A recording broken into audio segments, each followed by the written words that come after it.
something that has been a recurring theme for me in doing labyrinth walks is recognizing what I have coined the term of the power of the 180-degree turn, because I've seen it reflected as a repeated pattern over and over and over again. And as Carmel and I were discussing what to talk about tonight, I realized that that is just exactly where we are right now in our lives. We're at a major 180-degree turn. I just wanted to give you a bit of a setting.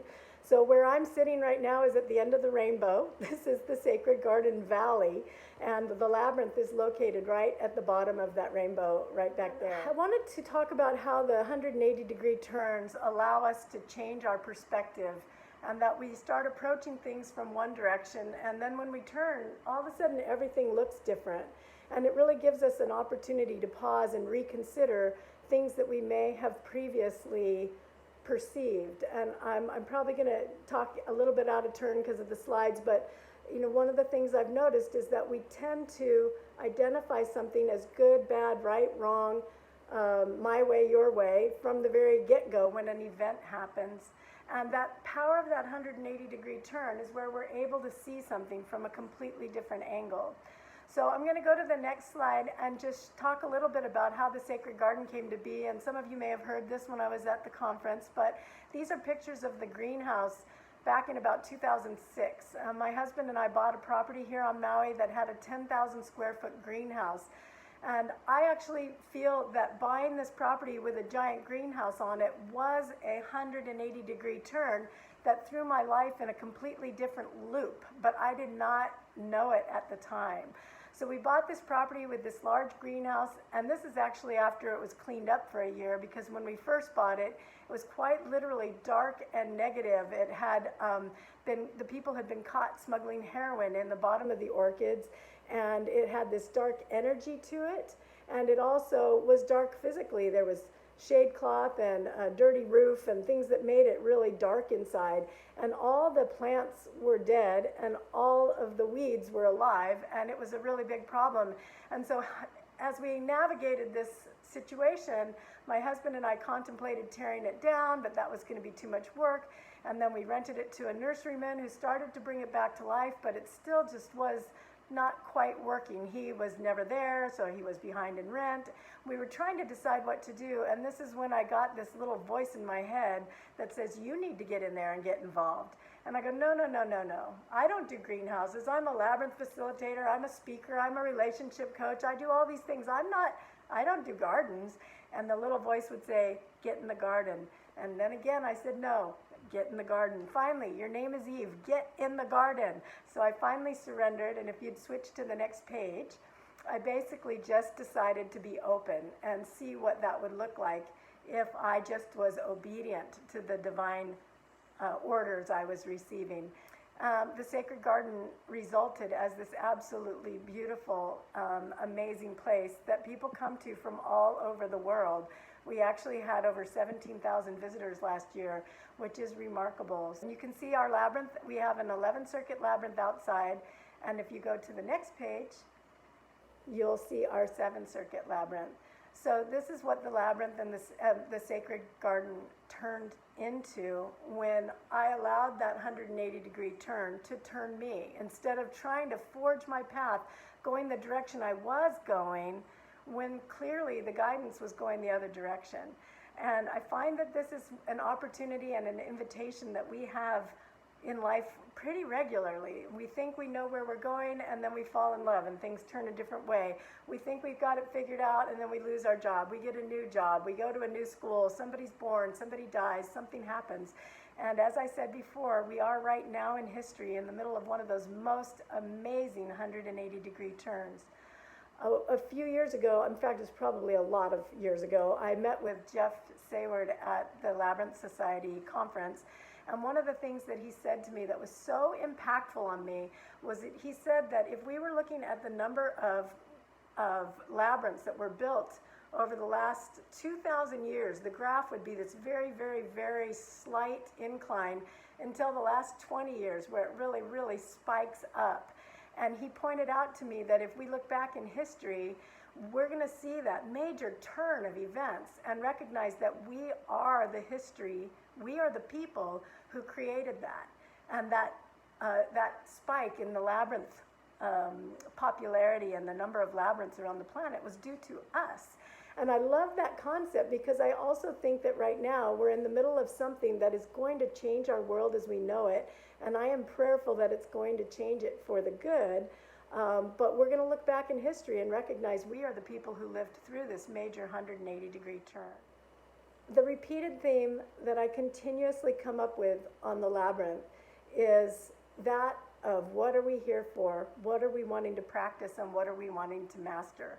And the Labyrinth constantly reflects that to me. One of the very first Labyrinth walks I did was at the Grace Cathedral in San Francisco.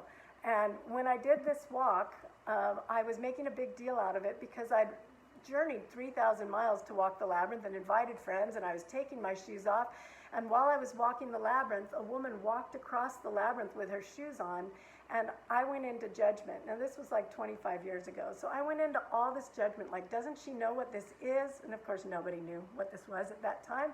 Doesn't she recognize and honor our spiritual journey here? And I went into all this judgment. And I always love to invite people to stop and recognize when they catch themselves in judgment on the Labyrinth or in life, that it's an opportunity for us to take a moment and reflect. Is that what I came on this pilgrimage to do? Is that why I'm walking this Labyrinth? To practice my judgment or my impatience or my frustration or my anger or my fear? Is that what I'm here to practice?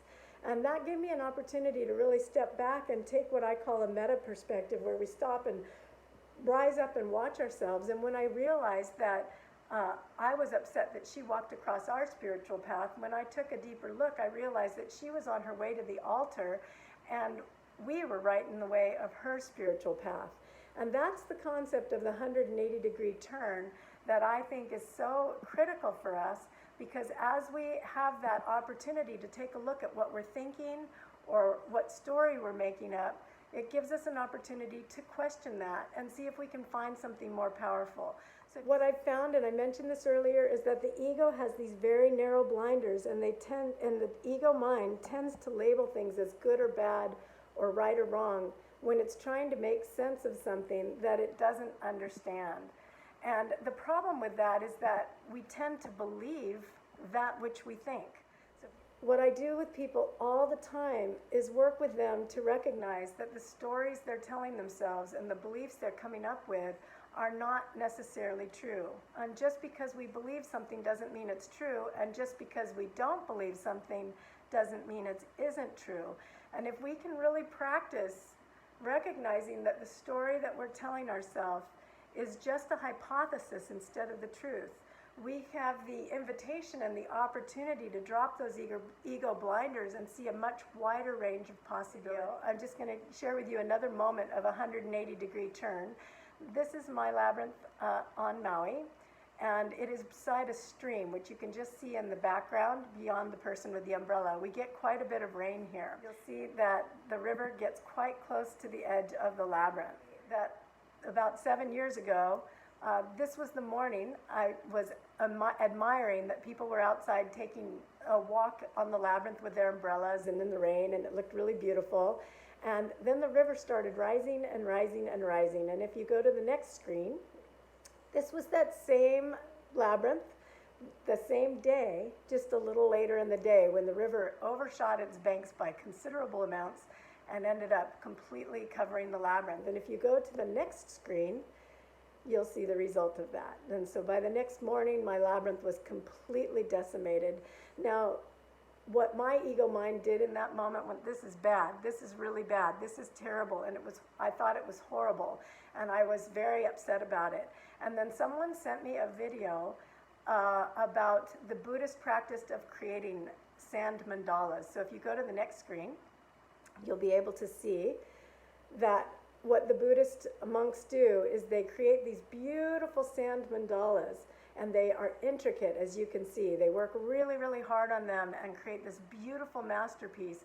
And then in the video that was sent to me, the Dalai Lama himself came and scooped the sand up and carried it out to a river and threw it into the river so that the sand from that mandala and the energy of that mandala would go out and bless the whole world and go out through the waterways to bless everyone. And the reason the Buddhists do this is as a reminder that all things are impermanent, and that it is our attachment to our work and our attachment to our creations and our attachment to everything that is what causes our suffering. And so I couldn't help but realize that my labyrinth was the mandala that had been scooped up and thrown out into the river. And my first belief that this was bad and terrible and awful had to be questioned. I had to step back and say, is there another way of looking at this? If I turn the 180-degree turn and look at this another way, can I see something different? And indeed, I was able to recognize that the labyrinth washing away was absolutely a blessing. You'll see that the community came to help us. People from all over came to help us take all the debris out of the trees and to help us rebuild the labyrinth. And literally, when I built the labyrinth the first time, I was the only one who cared about it. Nobody else was there. Nobody else cared about the labyrinth being built. When we rebuilt it after the flood, a whole lot of people showed up. And then money started coming in from all over the world into the nonprofit to help us rebuild the labyrinth. The first donation came from Australia. Thank you, Australia. And $20,000 came in without a Kickstarter and without any kind of fundraising effort, just because people now cared about the labyrinth. And so it was a huge blessing to see that this actually mattered to people. And then the county came and lowered our taxes. And then when the labyrinth was built, it was even better than it was before. So if you go to the next slide, you can see the building process. And then if you go to the next slide, you can see the completed labyrinth.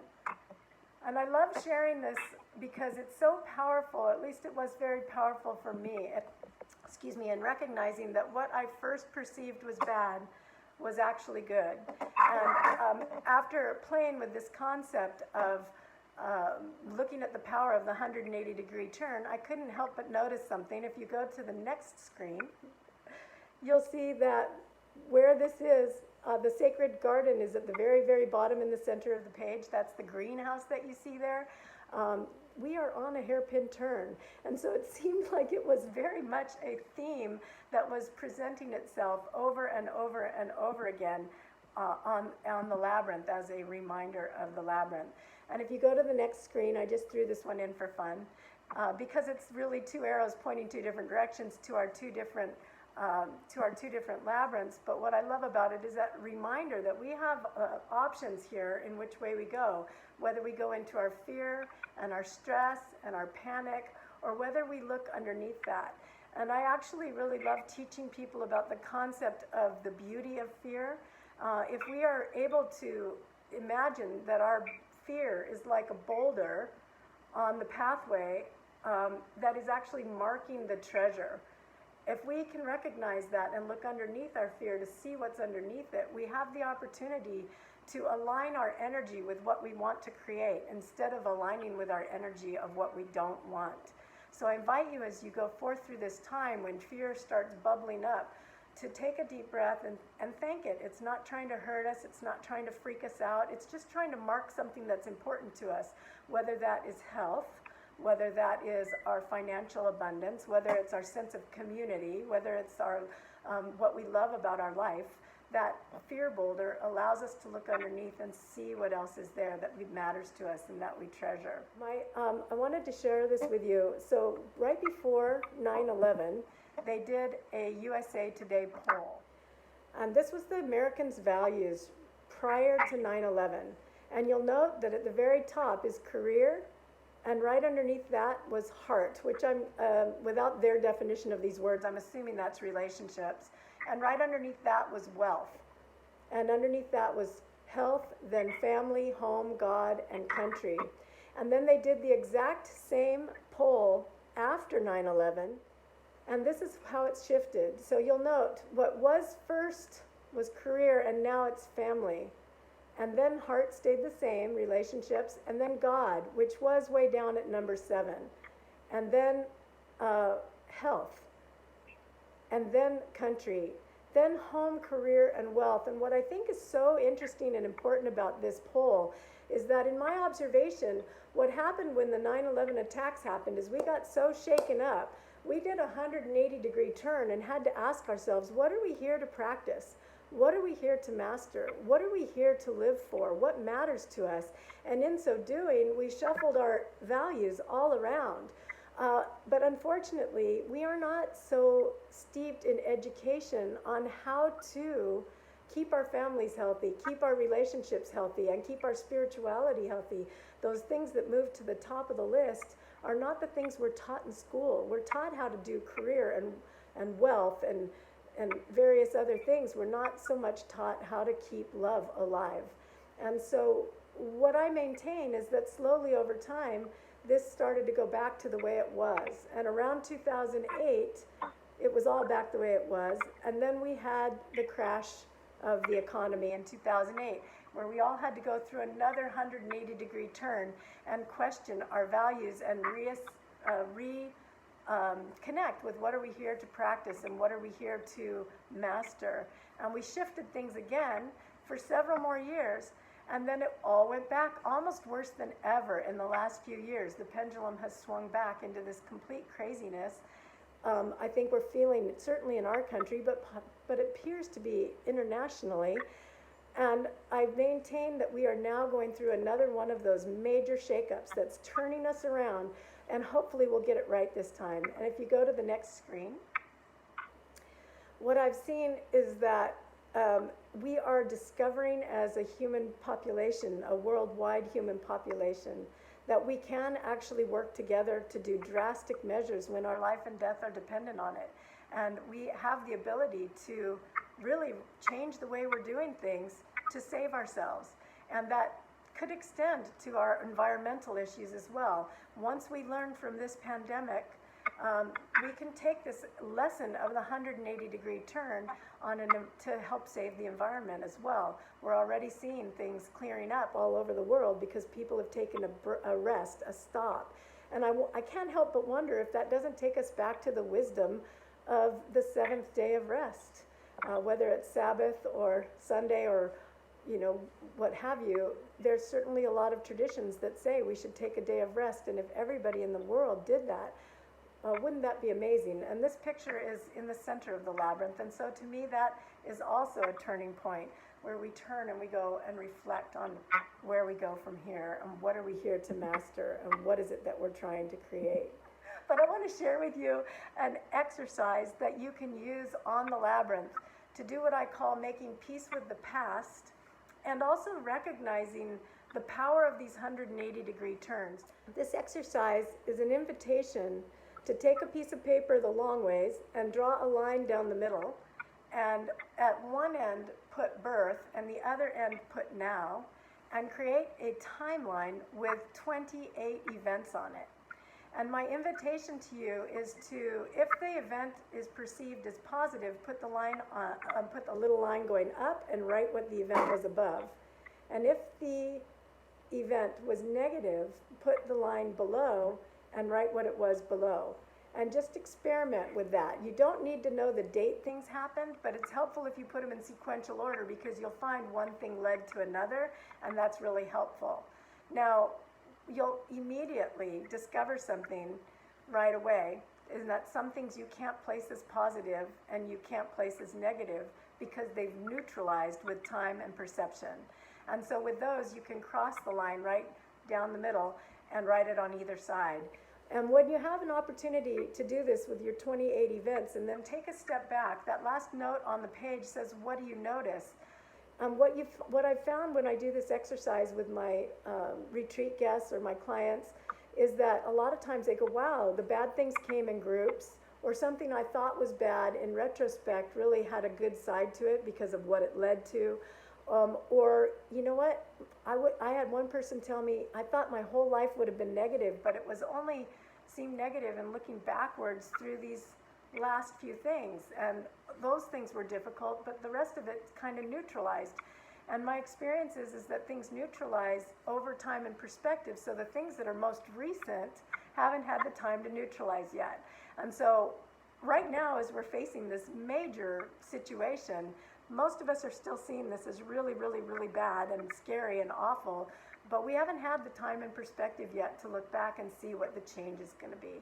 So I just want to remind you, if you start getting plugged into your fears, to take that deep breath and trust and know that we will, with time, see how this has transformed us.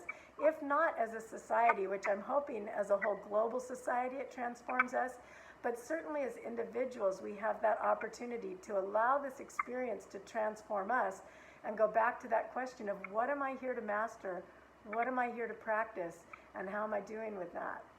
All right, so once you have your timeline with these different things on it, what I invite you to do is take your timeline onto the labyrinth and let each 180-degree turn represent one event on your timeline, which, in case you haven't figured it out, is why I have you do 28 of these. And have you then walk through the labyrinth, and as you get to the 180-degree turn, stop and look at your timeline. Remember what that event was. Remember what story you made up about that, what belief you took on. This was good, this was bad, this was right, this was wrong. Just remember how you approached it and the response you had to it at the time. And then on the stretch between turns, you have an opportunity to walk through with the inquiry of how was this a lesson to me? How was this a blessing to me? How did this strengthen me? What was the aha that I got from it? Who did it bring into my life? And if you can't find any lesson or blessing or aha, am I willing to let this go now? Because it's been a long time since it happened. And or where did it lead me? And I always like to look at the where did it lead, because I've had a few events in my life where I just don't get why I went through that. And then as I kept walking, trying to figure out how I got through that thing and why I went through it, I got to the next event, which was a life-changing, magnificent event, which I realized would never have happened if the previous one hadn't happened. So one spurs you on to the next. And the idea here is that you're walking through the labyrinth, seeing if you can make peace with all, if not most, if not all, of the events that have happened to you, and see if you can come to peace with them. Then when you reach the middle, you're here in the present moment, you're here now. And this is an opportunity to look where the past has brought you and what perspective you have now. And if you can, take that knowing from what you've gained from that making peace process forth with you. You might even make a declaration from the center of the labyrinth, if you will, of how you intend to walk it from this point forward, being more mindful, being more present, taking more responsibility, being more full of gratitude, whatever it is that might serve you as you walk back out.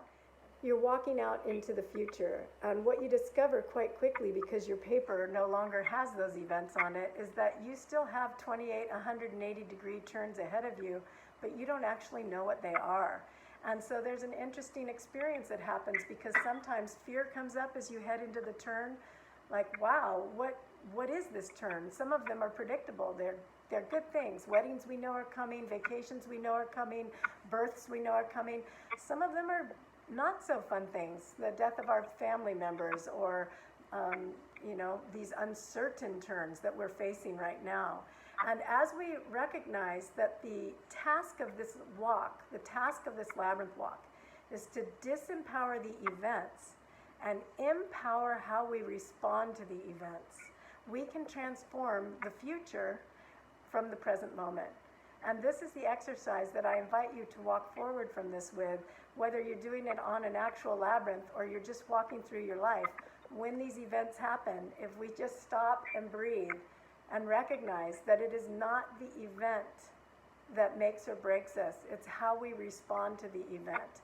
And I truthfully have to catch myself on social media and every other where of trying to bring myself back to, wow, how am I responding to what that person just said? How am I responding to this piece of news?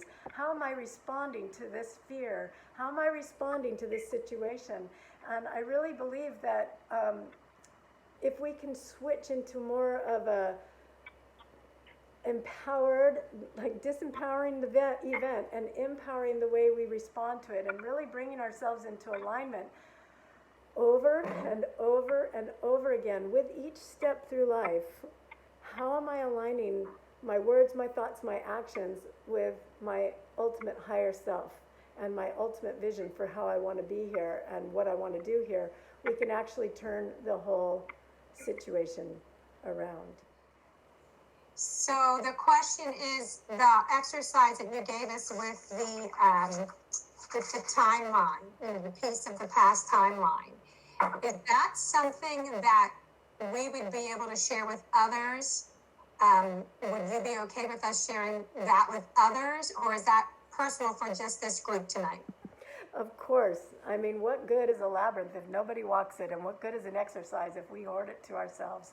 So absolutely use it. But I would recommend that you do it yourself first and make sure you're comfortable with the process, because one of the things I tell people all the time is you've got to trust the process on the labyrinth, and you've got to trust people to work through their emotions.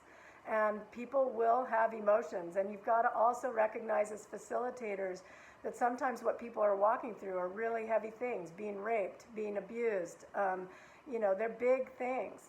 And sometimes they'll say there is no positive outcome, and you've got to be able to come back to and say, I understand that you haven't seen it yet, but where did it take you to? How did it strengthen you? How have you helped others from it? Or if there is just no good thing that anybody can come up with, are you willing to set that free and let it go now? One of the funny examples of this I use is I talk to people about, the metaphor on the labyrinth and how a brick out of place is a metaphor for what's the brick out of place in your life. But even more interestingly is how do you respond to the bricks out of place? And one time I was just telling everybody that, do you ignore the bricks? Do you trip over the bricks? Do you report the bricks? Do you blame somebody else for the brick out of place? Like, how's your approach to the brick out of place? And then I went out to do the walk with them, and there was a brick out of place. And the irony, of course, is that it was my brick, so I had to do something about it. But fixing it, which is my normal MO, and burying it back in the gravel would have been really disruptive. So I picked it up and started carrying it through the labyrinth. And I thought, wow, isn't that a funny metaphor of how something that happens when we're 5 or 10 gets picked up and we carry it through our whole lives with us, the weight of that. And so when you come across something that's difficult to find the positive thing in, it's possible that you just haven't had enough time and perspective on it yet, but it's also possible that the lesson is that you've just got to make a decision to set that thing down and let it go. So my invitation to you, if you're going to use this, is to do it with yourself and maybe some trusted friends first, so that you get really comfortable being in the presence of people's deep emotion. I will say this though, I've never seen anybody, and I've done this with quite a few people, not come out of it having made peace with a lot of their life, if not all of it. It's a very powerful exercise. And the labyrinth has a funny way of having the short parts on things that aren't as important and the really long parts on things that were really more difficult, that they had to grapple with more. So even the labyrinth pattern itself just tends to lend itself to supporting people through this process. And somebody else asked whether it works on less than 28 turns. You can do it with, however many turns you have, but you'll have less events. So it just depends. 28 is a lot. So if you have 24 turns, or you have, if you only have 7 turns, you're only going to work through 7 events. So yes, you can. If people find themselves with more than 28 turns, I tell them to use the 45-degree angles, or if they forgot something, they can throw it in there and then use a 45-degree angle. So I had another question. I really love the term meta perspective. So could you just give us a little bit more on that, Eve? Sure. So I was introduced to the concept of meta perspective in my master's degree program, which was called Confluent Education. And the confluence point is where 2 points come together. So in this realm, it was the affective and the cognitive, or the experiential and the thinking mind in education. And it was very heavily steeped in Gestalt therapy. And the concept of being a meta perspective is what I refer to, for more of a layperson's term, and I use all the time in all my work, is self-observation.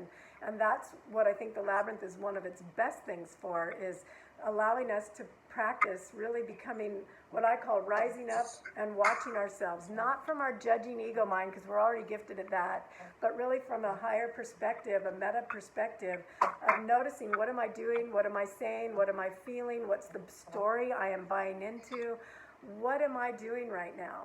And when we practice that level of self-observation, it causes us to be self-aware, and it puts what we're doing out here in front of us where we can see it. And when we can see what we're doing, we realize we have choices. We can go this way, or we can go that way, or any number of other ways in the way we're behaving and the way we're showing up. And so the meta perspective, I really tell people, I teach a thing called 6 Essential Life Skills, and self-observation is the third. But if you walk away from a Labyrinth experience or any other conversation we have with nothing else but an enhanced ability to practice self-observation, your life will change. Because once you see what you're doing, you can change what you're doing. You can't change it if you can't see it. And I use the labyrinth for this metaphor all the time in my work as well, because Einstein said you cannot solve problems from the same mindset that created them. And my experience is, the metaphor I would use is that our soul essence is like the center of the labyrinth. That's our soul, who we really are. But it's surrounded by all the chaos of our ego mind, our love drama, our money drama, our housing drama, our fitness drama, our career drama. And when we try to solve problems from the same limited mindset that created them, we can't. So like Einstein said, you have to access a different way of being. And so I like to look at the ability to practice self-observation and bringing ourselves into the present moment, back into alignment with the center of ourselves, the center of the labyrinth, as being able to tap into Soul-utions so that we can handle the virus drama, the money drama, the health drama, all of those things. But if we're trying to handle all those things from our total fear storm, we're not going to do a very good job of it. And so this is an opportunity for us to really practice being aware, and then taking that deep breath. As I said before, what I'm doing is practicing bringing myself into the present moment. My experience is what allows us into the center of our own individual personal labyrinth is to bring ourselves into the present moment. The present moment is the doorway in, and breath is the key. So bring yourself into the present moment and breathe. And you'll find a very calming thing happen as you enter your own soul. And then you can use Soul-utions for solving these problems.